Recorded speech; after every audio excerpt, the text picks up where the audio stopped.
Hello, praise the Lord. Mag-interview ta sa imahaya. Okay ra. So, kamusta man ang imong pagtuo kang Kristo? Hugot sa mga ako pagtuo sa Hesus Kristo. Nga atong Ginoo. Yun sa man yung pagsulti nga hugot imong pagtuo kang Kristo. Ako sa kasing-kasing gihatag na nako niya. Sige, butang ta lang imong kasing-kasing hunahuna na sa iya kay mao man na ang dakong sugo, di ba? Oh, Gugmaon ang Dios sa imong kasing-kasing, sa tibok nimong kalag, sa tibok nimong kusog. Unya karon kuya, ingon man si Kristo nga kung kinsa katong musunod sa ako magdumili sa iyang kaugalingon, ipas-anon ang iyang krus ug mosunod sa ako Paminaw ba nimo gipas-an ba nimo imong krus or naghinulsol ba ka sa imong sala?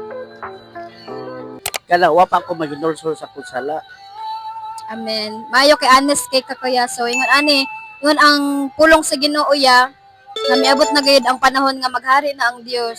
Busa hinulsoli og biyae ang inyong mga sala. Mao na ang gusto sa Ginoo sa ato ang kung nahigugma man gyud ta sa iya, biyaan nato atong mga sala, di ba?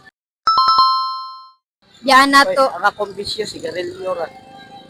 So ingon ang pulong sa Dios ya nga ang inyong lawas mao ang templo sa Dios. No? Ug ang muguba sa templo sa Dios gub-on sab sa Dios.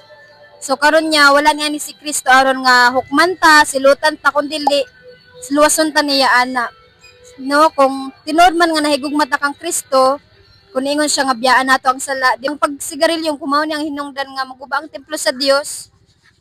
Di ba andaman ta nga biyaan ang sala nato, di ba kuya para kang Kristo? Kung ang Kristo or si Jesus gihatag niya ang iyang kaugalingon para sa ato ikaw unsa man imong mahatag kang Jesus?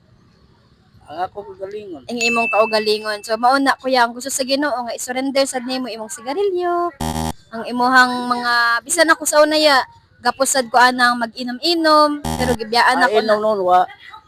na mga sala gani nga bisag mamakak or mamalikas gapos ko ana pero kay gihigugma man ko sa Dios o gidawat na ko ang gugma sa Dios kung tinuod nga nahigugma ta or gidawat nato ang gugma sa Dios, di ba?